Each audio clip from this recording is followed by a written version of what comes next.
back. And we will start with the proceedings of the next panel session of the day. So I will request all the delegates and all our attendees to kindly take your seats, and please do keep your mobiles in silent or in vibration mode to maintain the decorum.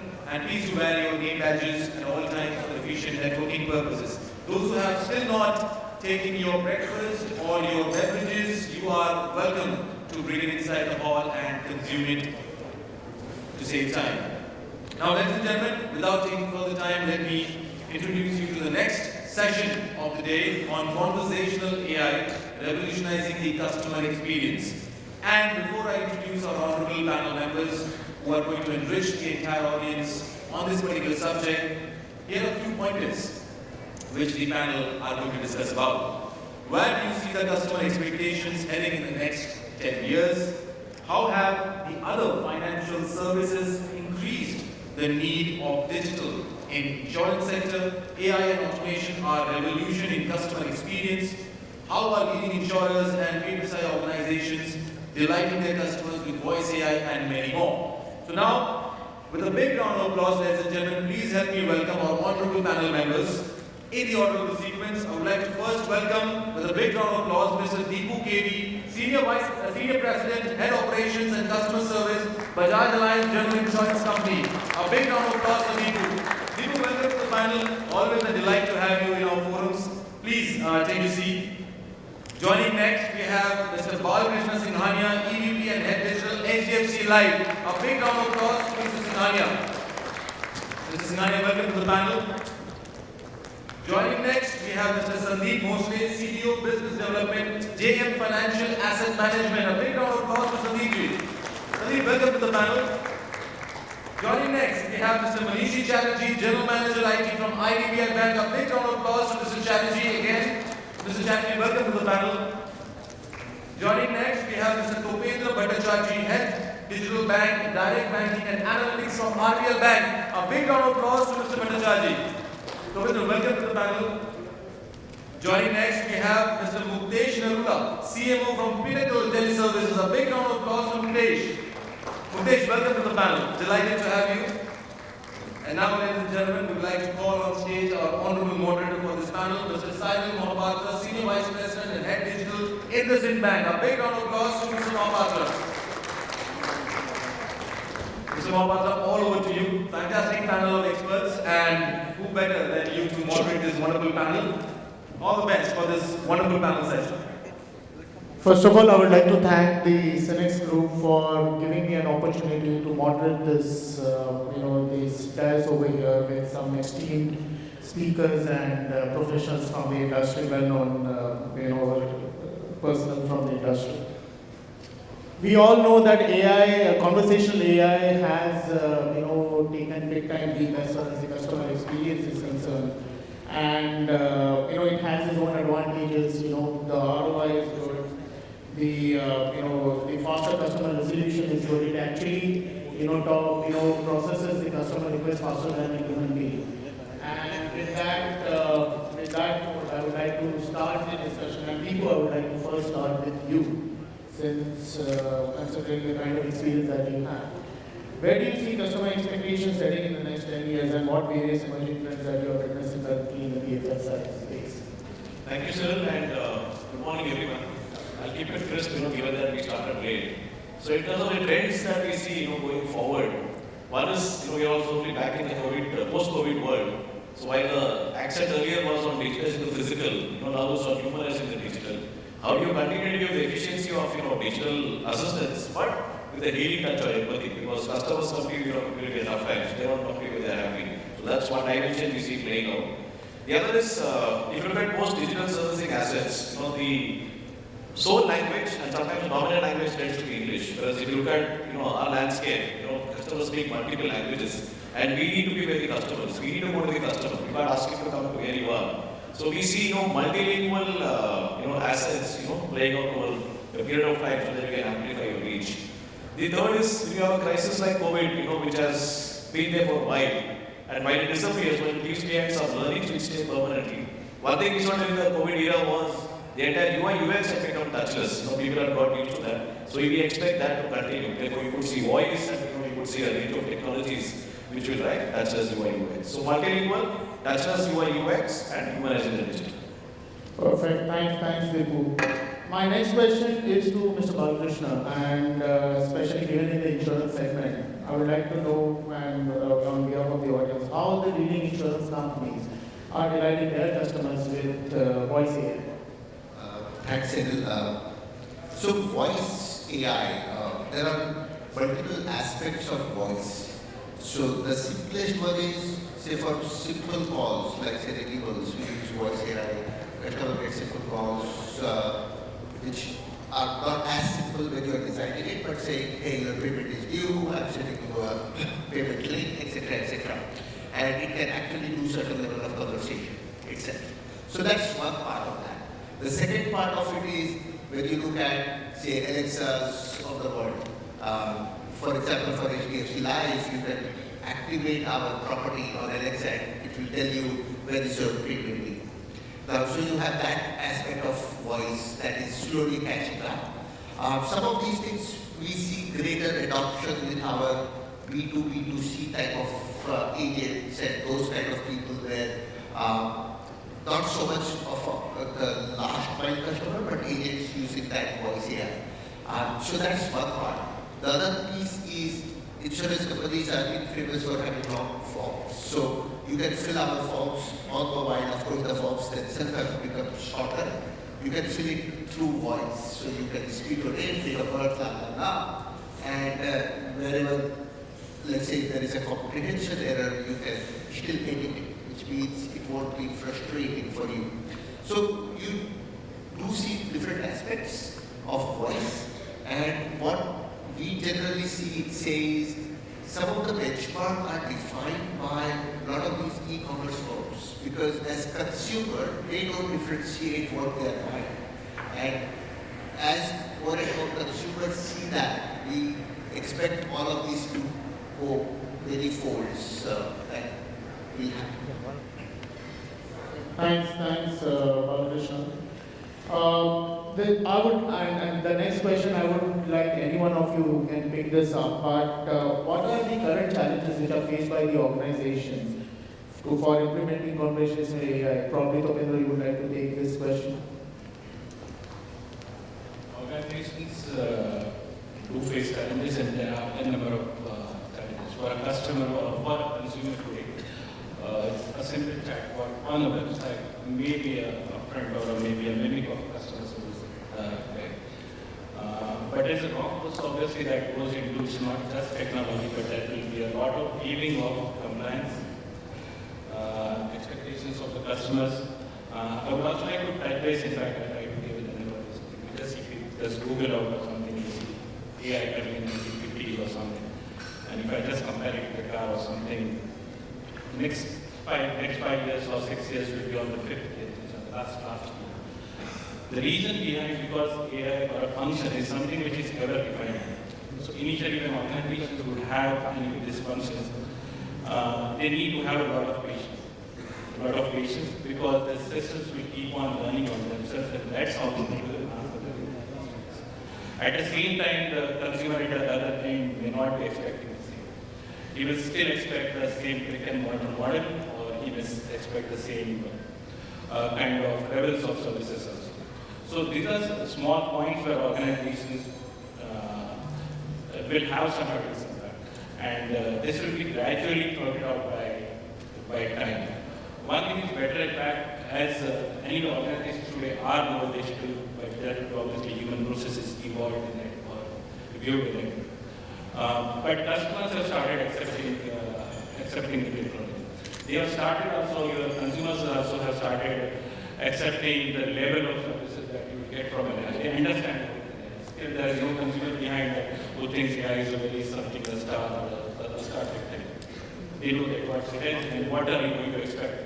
And as organizations start implementing these things across and it catches up, these people's expectations will also align with them. And that's how this thing is going to move on. But the next 5 or 6 years are going to be in the rapid phase because this is where people have accepted what it is and what they expect of it. And this is the time organizations should be looking at forward, that this is where we would like to invest and keep on. There are the reasons for any organization to come in. You just cannot go back and it's not giving me that benchmark of service right now. The time is there now, customers are expecting and they know what to expect out of this. And as time goes on, the data, especially the NBFC with banking, they are a data bank. A lot of trading they can do at the end. This data can be used and they do use it, and this system will be evolving complex systems. So the next 5 years are super. The technology is right in place. We just need to wait and see the systems go. Yes, Absolutely. It is conversational AI is interaction between a human and a machine. The interaction will be more and more, the challenges are that the back end, the architecture has to be more open-ended. At the same time, the concern is the security. Because the more and more you are going to open your architecture, open-ended, security is a concern. The second factor is the language. A very small percentage of people in the world are speaking English. And the majority of these chatbots and all these are over English. So if we move on the language part, it has to be a multilingual, it has to be a particular choice that which language the customer wants to actually converse with and to interact. That is one of them. So these are the important aspects what I feel in the conversation that going ahead should be taken. Just on that note, do you think that the multilingual languages, are getting implemented or is taking attraction, especially in the BFSI segment? Because, as you rightly said, majority of the these technologies are in English, but we do have a large population which comes from CD and cities. So, do you think attraction is happening on that end, and BFSI is looking into that? At least not now, so it will going to happen because otherwise we cannot have that reach for the full country because our country is multilingual. People are conversion nodes with the multilingual. Thanks, Manish. That was quite insightful. My next question is to RP Govendra. In fact, you have been, instrumental in creating a digital bank within RBL. And using analytics, I would like to understand from you, how do you build an intelligent digital bank rather than creating only a digital bank with advanced AI and data analytics? Thank you, sir. Thank you, thanks for having me here. A few things that needs to be into perspective, and I think some of my co-panelists already spoke about it. The entire customer base is going through a shift in terms of behavior. That's the most important thing. Why is that so? Because today, of course, COVID accelerated it, but the advent of WhatsApp, Facebook to begin with, e-commerce companies to begin with, all these facets or all these industries have changed or given customers such experience that their expectations have changed manifold. And the expectation from technology and digital is understood and is being adopted also. Look at the UPI numbers month on month. Every month there is a huge change in billions in terms of usage. Why is that happening?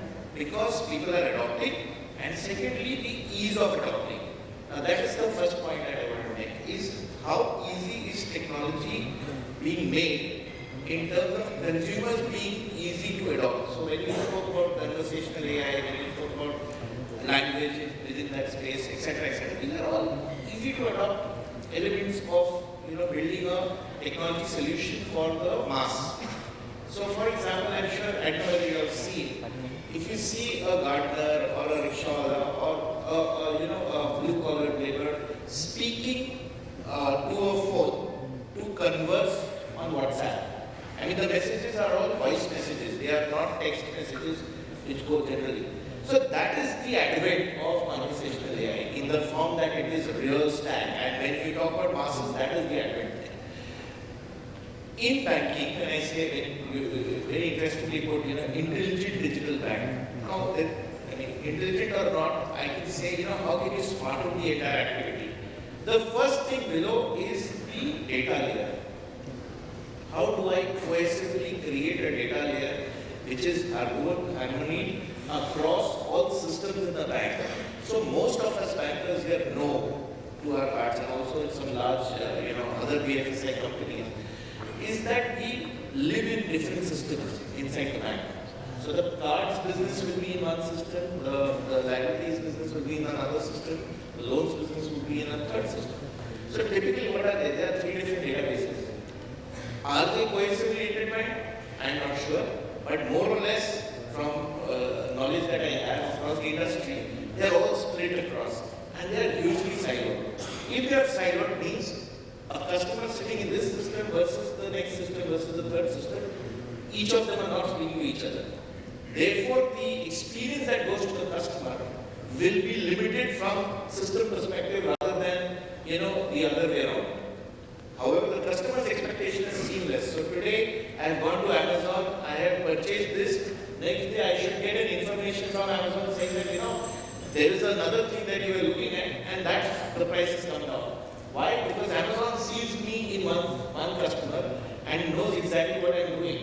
And they also, look at my Google search, etc., cohesively build that entire piece across the model. Similarly in banking, if I can cohesively build that data set, which is built in one system in some format, then the CDP or the customer data platform will help you build customer journeys, which will be much more seamless and much more real time and much more, personalized from that perspective to create these smart experiences or intelligent experiences for the customer. So that is something I think is the core to building any sort of a digital bank, which is building the cohesive data layer. Thanks, Abel. My next question is addressed to Mr. Mukesh Narula.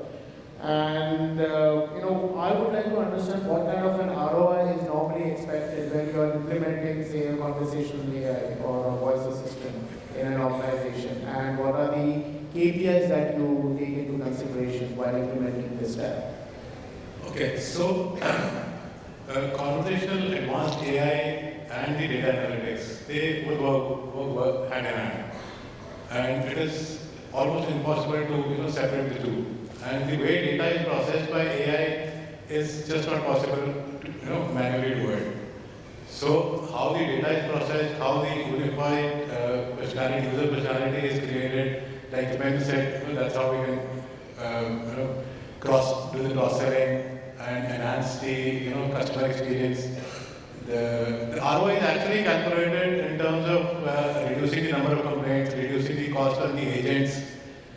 So that is how it is calculated. So it's very difficult to measure the ROI in terms of margin growth. That's what it is.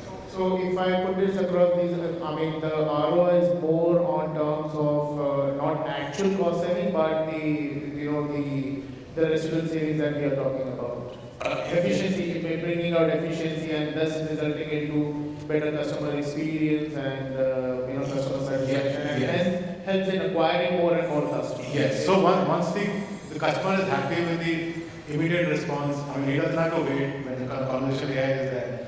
So when the customer experience it gets better, it's improved, obviously you tend to acquire more customers.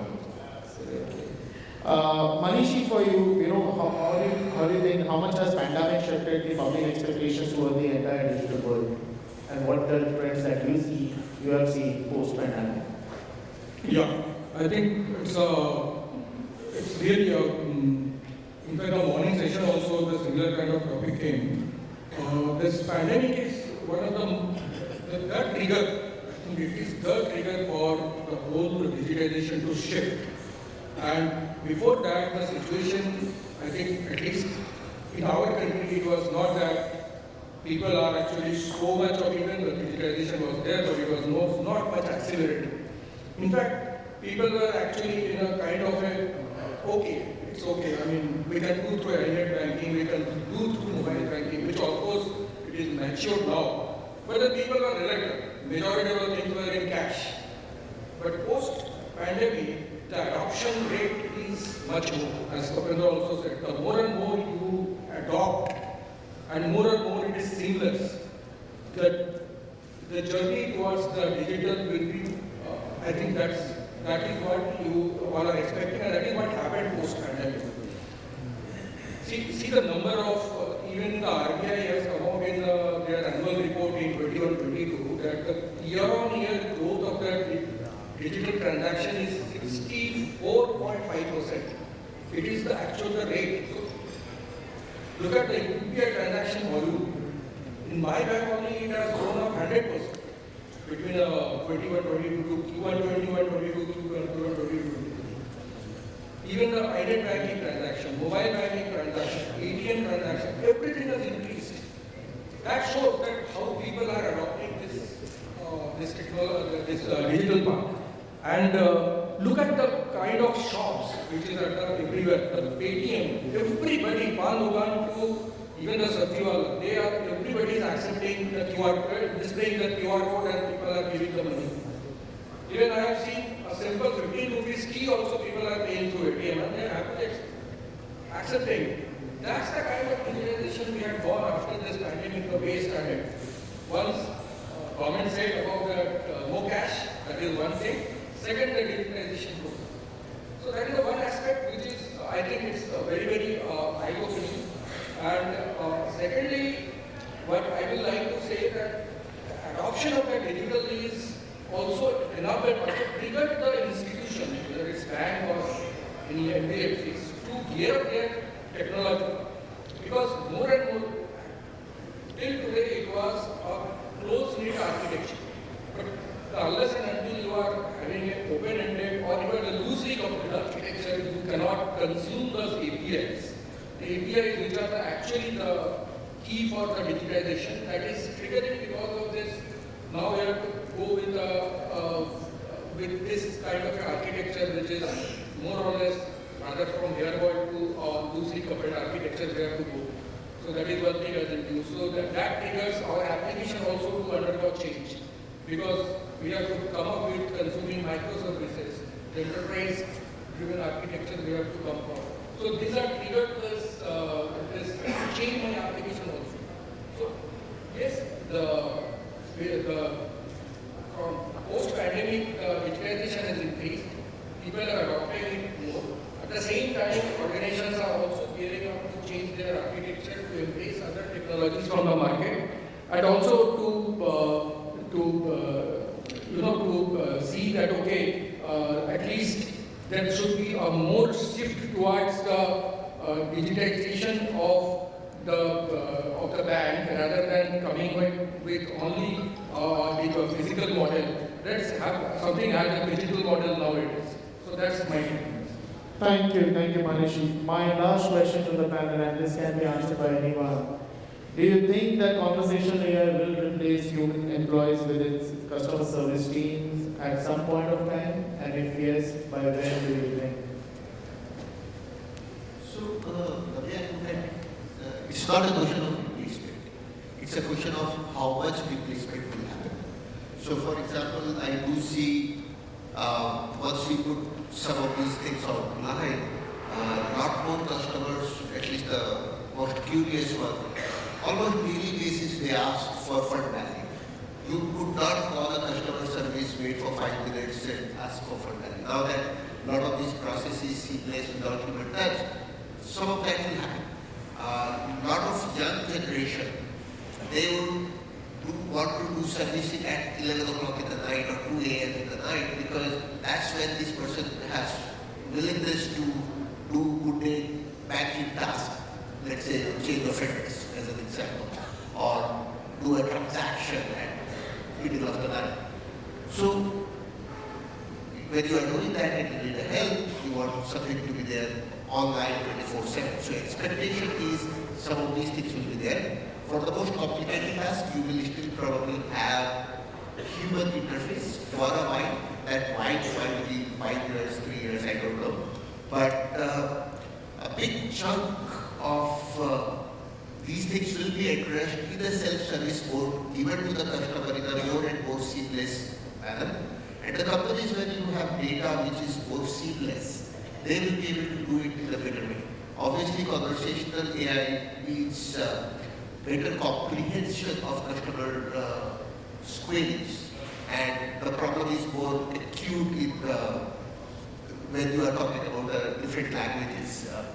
But at the end of the day, this is a phenomenon that will keep happening. and more services will get transferred to automated way. But at the same time, customer expectation will also keep going up, which means as an organization, we need to keep improvising. So it will not probably replace, but huge percentage will still happen. Sunil, your views? The question already does answer whenever technology comes in.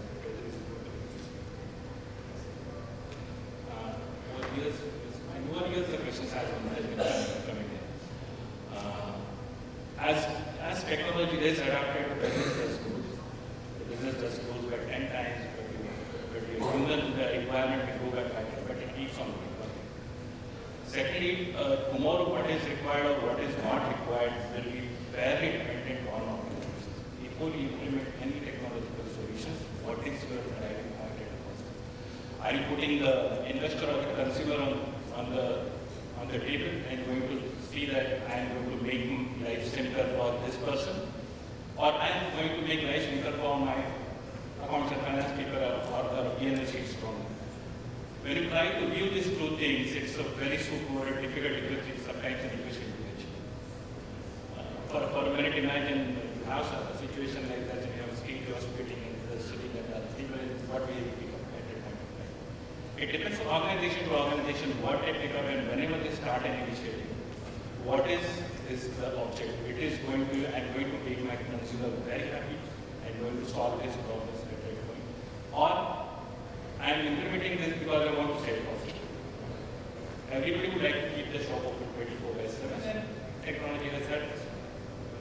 So these are two things when any company would rather think first, and when they start with this objective or when they start, that will determine that what is going to be. Mukesh.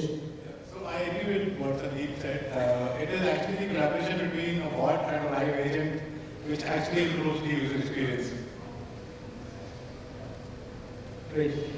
So with that note, ladies and gentlemen, it was a fantastic session with the esteemed panelists. I now, keep the floor open for any questions to be asked to our panelist members.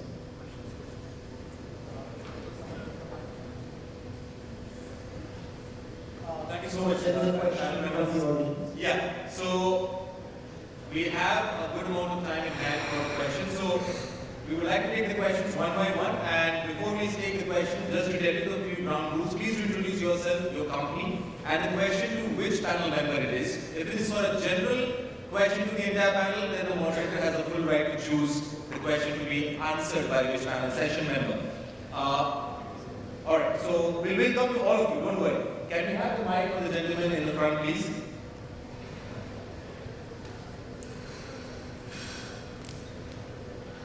And request all of you to kindly keep the questions brief and precise.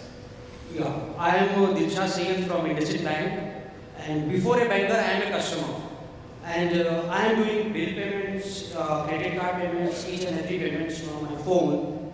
And each time there is two authentication. One is the OTP, other is the CVV. If it is my phone, my bill, so is there a need to proceed with these authentication, or we can skip this? By keeping security in mind, since if my phone got stolen also, then it's my payment. So how we can enhance this customer experience? My question is to panel members. Thank you so much. Would you like to take this? So, two things. First is two-way or two-factor authentication is something which regulation states. So the regulator states that every payment should go through a two-factor authentication, which is a mandate in India in terms of financial services. That's one. So are these two factors CVV and OTP? Debatable.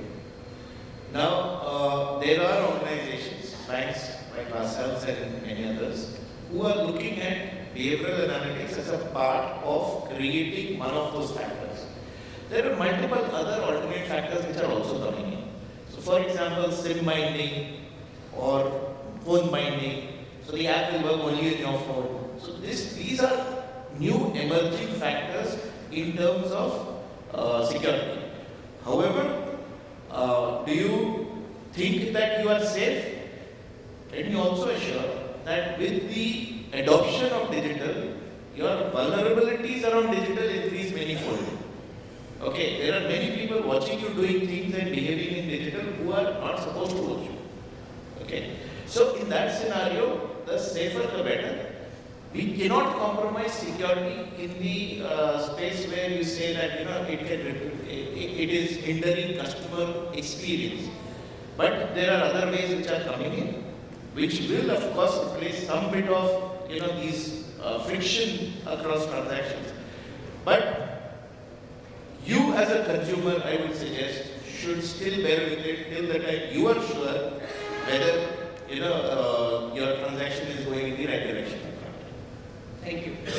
And just to add on what Tobinder said, in fact, keeping in mind is, the regulator, as it's a regulatory item, the regulator have come out with the DBS guidelines, which I think both of the financial institutions have been asked to follow, right? Especially in terms of mobile payments. So I think while it might be a bit of inconvenience to the customer, but if I look at, from a financial institution perspective, I'm protecting the customer as well. Yeah. The next question. Thank you so much. Can we have the next question? All right, can we have the mic to the gentleman in the front?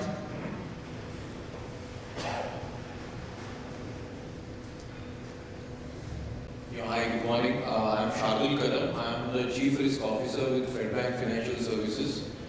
This is basically a subsidiary of Federal Bank. It's an NBFC and we're into various lending products.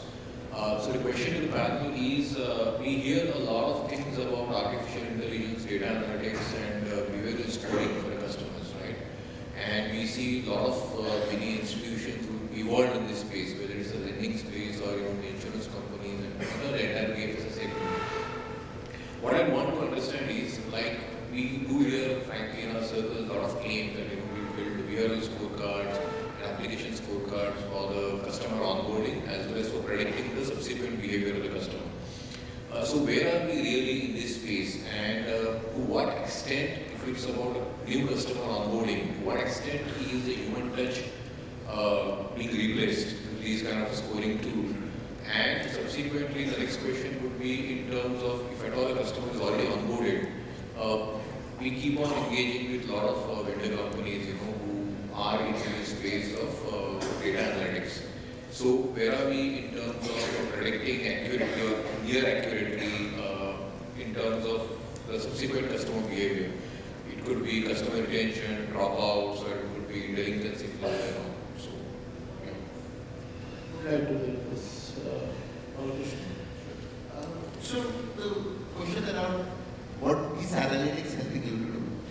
Whenever you talk about a house product, so credit card, personal loan, etc., machine decisions are basically have to a large extent replaced human. It also means that the subjectivity of the underwriter has reduced and the decisions are generally more fair. What models generally don't do is understand the macroeconomic factors, which means if the entire crisis, like say, pandemic happens, mine is suddenly become correlated with your risk. The general assumption is all of us are independent. Your income and my income are related, but in pandemic, those things are not true. So models will not capture some of those things. But for very specific type of loans, take SME loans or real estate loans, you have to look at a project. A lot of those things are still not automated. You do have frameworks which looks at standardized way of looking at PNL, for example. But in general, wherever there is that kind of a subjectivity, you do see human interface playing a bigger role because of the nature. But mass products, I think models have, at least in mature companies, replaced human. Just 2 points to add to what he said, which is an experience, it comes with the experiences. An AI model or an ML model is typically richer as in how the data flows through it. The more data you give it to an ML model, it will keep learning. And the maturity time is what defines how evolved the model is. And therefore, the quality of the underwriting that happens. However, it depends on the appetite of the organization as to how much you can take based on an ML model. Okay, it is purely on the risk appetite of the organization who is actually lending or actually taking the risk. So it doesn't really depend on an ML model's evolution to that extent per se. While that is critical, but it is a function of the risk appetite of the organization. There's more thing that as far as the conversational AI or this adoption of the AI ML is there, for the corporate banking still the growth is slow. Maybe it is growing for the retail. Many NBFCs and banks are actually that they are adopting this, but the corporate still it is late because they are the high stake projects, and it's still the appetite has to be there because it's a risk factor is much more. There are areas where this NLP and AIs are used, maybe for on the other side like money warnings, the accounts get NPA prior to that. These signals, they are using these AI ML technologies. But not for that other things like on the lending part and the way retail is doing. Because in the retail you can, through that conversation AI, you can even actually pay the amount, you can prepay the amount, you can also ask for a disbursement. That is happening in retail. A lot of organizations have adopted this. And just to add in fact, we have a great success story as a bank where recently around 6-7 months back, we implemented a credit lending platform called Easy Credit. And today, 100% of my credit cards are being sourced digitally without any human intervention, using the India Stack authentication as well as the artificial intelligence powered by data.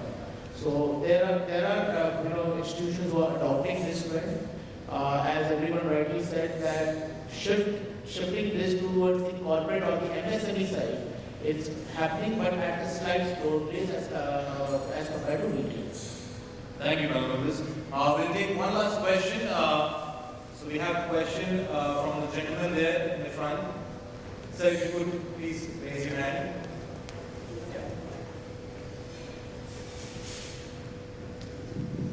Good morning, dear panelists. I am Vijayendra from Tata Motor Finance Head of Business Transformation. A very enlightening panel discussion on very emerging use of pure conversational AI. I would request if panel members could clarify one doubt in my mind on this subject for long. Today, the whole evolution started with chatbot, and then chatbot got into live robotics, supporting it at the back end. On the other hand, we have conversational AI. Is AI the only differentiating factor between these two stacks of technology, or is there something more than a logical progression of the live chatbot or the video-based chatbot? Second question is, what is the specific need of the customer which this conversational AI would address in the future, which is not getting addressed now? So there were two. Question. Yeah. So there were two parts of your question. I think one you asked was the difference between AI and robotics. And the other is you said, you asked what will conversational AI help me tomorrow, right? It's not really made today. Firstly, if you look at robotics, we can call it arcade, we can call it robotics. It's at the lower end of AI. It's basically automating repetitive tasks where you do not need to automate intelligence, right? There's a special nomenclature for that. That's called intelligent process automation, where it's not just automating repetitive tasks, but where you also need intelligence to be applied. So that's the difference between AI and robotics. Either you automate repetitive tasks, or you get machines to operate like humans. So two ends of the spectrum. Coming to your point around conversational AI, what need can it meet, which is not getting made today. It's a process of evolution, right? First, you are trying to basically get machines to operate like humans. Now, we need to understand that the human brain is too complex to be automated. So we are learning along the way, right? I can tell you thank you with a lot of warmth. I can also tell you thank you with a lot of sarcasm. As a human being, you will understand looking at my body language. But a bot may not be able to understand that. So it may give you an answer which, can take the customer by surprise. But I think as we get better, in terms of understanding customer sentiment, in terms of using NLP, we can go beyond meeting basic needs. Today it's about, like Bala said, fund value and some basic needs of customers, which machines are able to answer. tomorrow as we evolve, we can get into more complex scenarios. For example, if let's say customers want to have a conversation and they want to share some of their, especially when they want empathy, right? They're basically calling up to say that, I want to get hospitalized. Let me give an insurance example. I want to get hospitalized and then, where can I go? So the answer is not just, that you can go to the nearest hospital. That's what we do with efficiency. But it's also about, you should speedy recovery, and we hope, to see back in your feet very soon. So when you get in some of those aspects, the human being does today, then conversational AI can come in and to some extent, not fully, it can meet data needs of customers and to that extent replace humans. But in the first question, it was partly answered. My point was, is the AI, because when robotics, you merge it with the artificial intelligence, you bring the intellect part of it and not make it repetitive, then that would converge with the conversational AI stack which is developing on the side. They will converge. I'm saying that in the first question, I understood that AI is making the job intelligent as compared to robotic which is repetitive. So my question there was that if I bring in the AI part into the robotics technology part of it, it becomes intelligent with the adoption of AI on the robotics, then these two solutions would start converging at some point in time. I could not hear the question fully, but see, if you look at, like I clarified, what is robotics today? It's trying to understand, right? You have a lot of tasks which human beings today, which are the low end of the spectrum, which can be automated, which is what RPA or robotics, as I said, it's strictly AI you do. What you're trying to do in AI is you're trying to the extent possible, automate complex human interactions, right?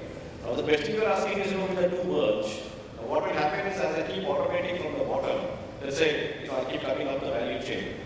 And from an AI perspective, as I try to keep understanding human beings better, there also I try to go up. But if you see both are coming from, the origins are different. In robotics, I'm just trying to automate as many repetitive tasks as possible. Whether it's simple understanding of forms, data entry, right, so on and so forth. In AI, I'm just trying to understand the complex range of human emotions. I'm trying to go beyond and understand different languages. So the origins are different. So from a convergence happens if, let's say, both are trying to meet similar needs. Yeah, the needs you're trying to meet, if you truly look at, from a holistic point of view, the use cases, the needs I'm trying to meet are different. On the one hand, I'm just trying to automate transactions. I'll tell you from a different point of view. I want to use robotics where, let's say, human beings are weak. Somebody's made a point on, let's say, you want 24/7 servicing. As human beings, we could be absent. As human beings, we have mood swings. So their machines should be better, right? Because I don't have to worry about attrition, mood swings, absenteeism, and so on and so forth. So there I'd like to automate to the extent possible. Areas where human beings are strong, it's difficult to get machines in. Like I told you, how to differentiate between humor and sarcasm and warmth. They are still learning and evolving. So the two are, from that perspective, slightly different. Okay, understood. I'm taking advantage of holding the mic. Just one clarification in my mind. We were also trying to look at using Alexa as a form filling tool, and we tried a couple of vendors, but it was very difficult because we were not able to get the columns which are required to be there in Alexa because it is very primitive. Will this Alexa-based approach for the organization, because Alexa adoption is very strong in the public, will this really grow up into becoming one more channel for corporate to deliver their service from integrating with their own stack of the database? Is it something that will happen? Alexa's use case is basically voice, right? Why do you use Alexa? Basically, you use voice, and most people use it to listen to music and others. So let me try and answer it very by telling you how we leverage Alexa, for instance. So when Alexa was launched, we were pioneers in terms of integrating our bot with Alexa. So what does that mean? You don't need to go to our bot and text. You can basically say, Alexa, can I get a copy of my Bajaj Allianz insurance policy? Alexa would speak to a bot, and the policy would get sent by email to your registered email ID. Similarly, you can ask, hey Alexa, which is the nearest car or shop? Alexa would speak to a bot, and then give the answer back to Alexa. Alexa would tell you, right, go here. Or you want to know which is the nearest hospital. So that way you can leverage this to give an option which goes beyond normal text, by leveraging voice to customers. And as you also start introducing more languages, it makes it easy. Today Alexa is not available in all languages, but if you have more languages, then that way you can also amplify your reach. Glad to know the company using it so good. We will also again make one more try with us about it. Thank you. Thank you so much, sir, for asking that question, and thank you, Deepu, for answering the questions as well. A big round of applause, ladies and gentlemen, for this wonderful panel here on conversational AI. I would now like to call on stage Dr. Sachin Paikankar, Director Strategy and Global Business from Imperative Business Ventures Limited, to kindly do the honors of facilitating this panel. Dr. Sachin, welcome to the stage. And we would like to begin the felicitation with our honorable moderator, Mr. Cyril Mohapatra. A big round of applause. Mr. Mohapatra will wonderfully moderate the panel on conversational AI.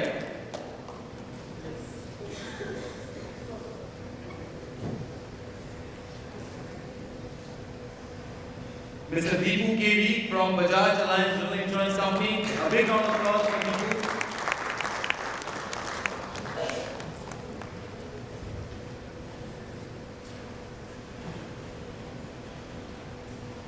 Mr. Balakrishna, a big round of applause for Balakrishna ji for contributing for the panel.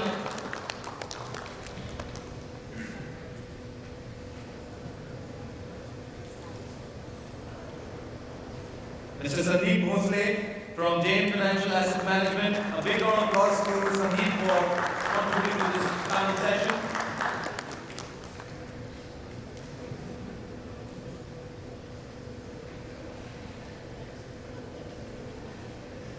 Mr. Topendra Bhattacharjee from RBL Bank. A big round of applause for Topendra for wonderfully contributing in this panel session.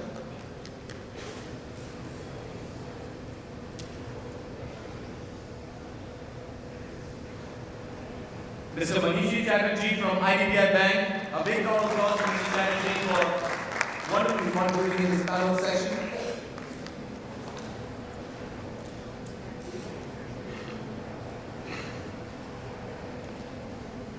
Mr. Muktesh Narula from Pinnacle Teleservices. A big round of applause to Muktesh ji for wonderfully contributing in this panel session.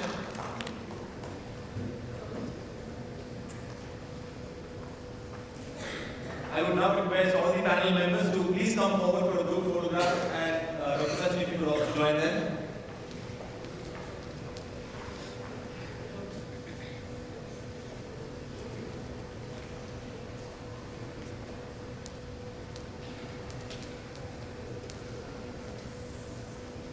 Thank you so much, panel members, and a big congratulations for this wonderful panel session on conversational AI. Very interactive indeed. We saw a lot of questions from the audience and happily answered by the panel. And thank you so much, Dr. Sachin, for doing the honors.